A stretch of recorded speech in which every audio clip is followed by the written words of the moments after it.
আমার চ্যানেলে তোমাদের সকলকে স্বাগত। আজ আমরা ক্লাস 8-এর রায়ান মার্টিন প্রশ্নবিচিত্রা থেকে বাংলার তৃতীয় পর্যায়ক্রমিক মূল্যায়নের 7 নম্বর স্কুল সলভ করব।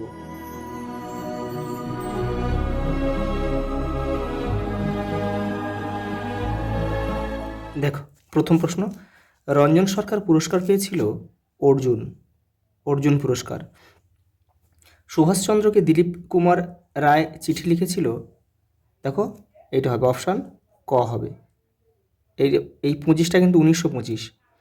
সুভাষিনী নামটি সুভার ক্ষেত্রে ব্যর্থ।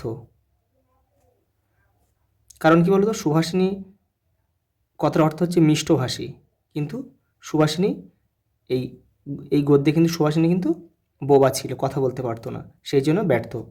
জ্যৈষ্ঠী কি বৈশাখ, জ্যৈষ্ঠী শব্দের গদ্যরূপ হলো জ্যৈষ্ঠ। দু আঙুলির ফাঁক দিয়ে খসে পড়লো জীবন। কবিতাগুলো কিন্তু ভালোভাবে মুখস্থ করতে হবে, নাহলে কিন্তু তোমরা ধরতে পারবে না। শিকল পড়ার গান কবিতাটি যে কাব্যগ্রন্থের অন্তর্গত, সেটা হচ্ছে বিষের বাঁশি। সমাসবদ্ধ পদে পরপদের অর্থ প্রাধান্য পায় তৎপুরুষ সমাসে। পলাশ লোচন কোন সমাসের উদাহরণ? উপমিত কর্মধারায়। যেসব পদের সমাস হয় তাদের প্রত্যেকটিকে বলা হয় সমসমান পদ। বাংলা ভাষার দুই রূপকে সুয়োরানী আর দুয়োরানীর সঙ্গে তুলনা করেছেন কে? রবীন্দ্রনাথ ঠাকুর। চলিত ভাষায় দেখতে পাওয়া যায় ক্রিয়ার সংক্ষিপ্ত রূপ। পরেরটা দেখো, এবার দুজনের মনে একটা প্রশ্ন জাগলো। কি প্রশ্ন জেগেছিল? হিন্দু না মুসলমান। সুভাষচন্দ্রের পত্রে কোন কবির নাম উল্লেখিত হয়েছে? নজরুল ইসলাম। শান্তিনিকেতন দেশকে প্রথম কি শিখেছিল? দেখো, তোমাদের বইয়ের 144 নম্বর পেজে রয়েছে, দেখে নাও। এই দেখো, শান্তিনিকেতনেই দেশকে প্রথম শিখিয়েছে যে বিদ্যালয় কেবলমাত্র বিদ্যাদানের স্থান নয়, বিদ্যাচর্চার স্থান। শুধু বিদ্যাচর্চা নয়, বিদ্যা বিকিরণের স্থান। পরেরটা দেখো, ভয় দেখানো ভূতের মোরা করব সর্বনাশ। ভয় দেখানো ভূত বলতে কবি কী বুঝিয়েছেন? শাসক ব্রিটিশ সরকারকে কিন্তু বুঝিয়েছেন। মাসি পিসি কবিতায় চাঁদ কোথায় থামে? তাল গাছে। মৃত্যুর পরে কার কিসের প্রয়োজন হবে না? কবির কোনো স্বাধীনতার প্রয়োজন হবে না। দেখো, পরের প্রশ্ন, সমাস কথাটির অর্থ কি? সংক্ষেপ। ব্যাসবাক্য সহ সমাসের নাম লেখো। অগ্রজ। অগ্রজ মানে দেখো, করে দিচ্ছি উপরে, অগ্রে জন্মে যে, উপবাদ তৎপুরুষ সমাস। সাধু ও চলিত ভাষার মধ্যে একটি পার্থক্য লেখো। তোমাদের ভাষা পাঠের 56 নম্বর পেজে উত্তরটা রয়েছে, এই যে এখান থেকে তোমরা করে নেবে। পরেরটা দেখো, চলিত ভাষায় রূপান্তরিত করো। একদা আরব জাতির সহিত মুরদিকের সংগ্রাম হয়েছিল। তোমরা কি লিখবে? এক সময় আরব জাতির সঙ্গে মুরদের যুদ্ধ হয়েছিল। পরেরটা দেখো কি বলেছে? প্রবাদটির অর্থ লেখো। মারিত গণ্ডার লুটিত ভাণ্ডার। দেখো, তোমাদের ভাষা পাঠের 61 নম্বর পেজ দেখো, এই যে দেখো, মারিত গণ্ডার লুটিত ভাণ্ডার, বড় কর্মকাণ্ডের পরিকল্পনা করা। পরেরটা দেখো, হরিহরের পিতার নাম কি ছিল? রামচাঁদ তর্কালঙ্কার। অপুর বাবা কোন পত্রিকার গ্রাহক ছিলেন? বঙ্গবাসী। এটা তোমাদের বইয়ের মানে পথের পাঁচালীর 99 নম্বর পেজে কিন্তু তোমরা এটা পাবে। পরেরটা দেখো, কীর্তি কখনো কর্তাকে ছাড়িয়ে যায় না। দেখো 187 নম্বর পেজে রয়েছে, এই যে এখান থেকে তোমরা করবে।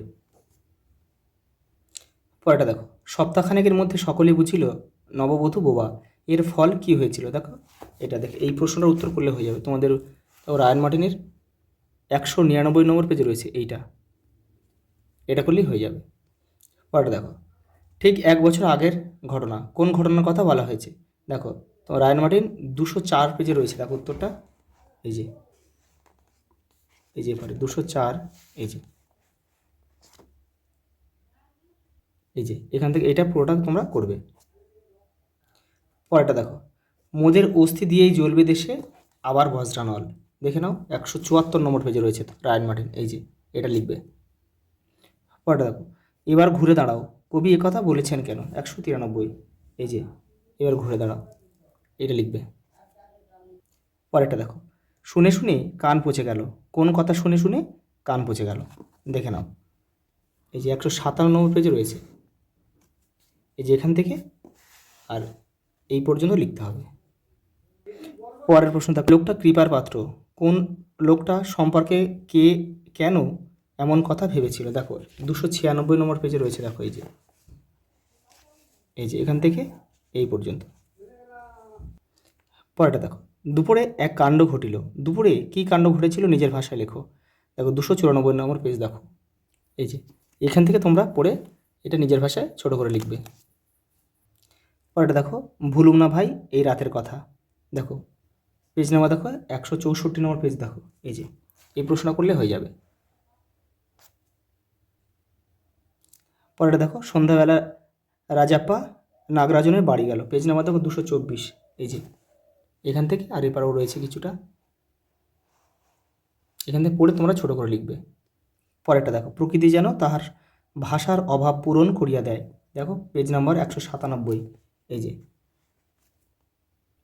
পরেরটা দেখো, এই যে মুক্তিপথের অগ্রদূতের চরণ বন্দনা। শিকল পরার গান কবিতায় কবি কীভাবে মুক্তিপথের অগ্রদূতের চরণ বন্দনা করেছেন তা বুঝিয়ে দাও। দেখো এই প্রশ্নটা করলে হয়ে যাবে, এই যে এটা তোমরা পড়ে নিজের ভাষায় কিন্তু ছোট করে লিখবে, মুখস্থ করবে না কেউ। পরেরটা দেখো, লোকটা জানলই না কবিতায় কবি হাই হাই কোন প্রসঙ্গে করেছেন, কেন করেছেন। দেখো 227 নম্বর পেজ দেখো, এই যে। পরেরটা দেখো, মাসিপিসি কবিতায় এই মাসিপিসিদের মতো আর কাদের কথা তুমি বলতে পারো যাদের ট্রেনের উপর নির্ভর করে জীবিকা অর্জন করতে হয়। দেখো 214 নম্বর পেজ দেখো, এই যে এই প্রশ্নটা করলে তোমাদের হয়ে যাবে। পরেরটা দেখো, হঠাৎ অপুর মন এক বিচিত্র অনুভূতিতে ভরিয়া গেল। অপুর বিচিত্র অনুভূতির বর্ণনা দাও। দেখো রায়ান মার্টিন 296 নম্বর পেজ দেখো, এই যে এখান থেকে তোমরা করবে, এখানে রয়েছে এপারেও রয়েছে কিছুটা, এই যে। পরেরটা দেখো, মাঝে আমাদের ফাঁকি দিয়ে চলে গিয়েছে। কে কখন উক্তিটি করেছেন, উক্তিটির মাধ্যমে বক্তার কোন মনোভাবের প্রকাশ ঘটেছে। 286, এই যে এই প্রশ্নটার উত্তরটা করলেই হয়ে যাবে এটা। দেখো এই যে এবারও রয়েছে কিছুটা, দেখো। আচ্ছা এরপরে দেখো কী বলেছে, 9 দাগে রচনা রয়েছে আর এখানে কিছু পত্র রচনা রয়েছে, এটা তোমরা করে নেবে। আমি পেজ নাম্বার দিয়ে দিলাম, এখান থেকে তোমরা একটু করে নিও। আজ এই পর্যন্ত, দেখা হবে পরের ভিডিওতে।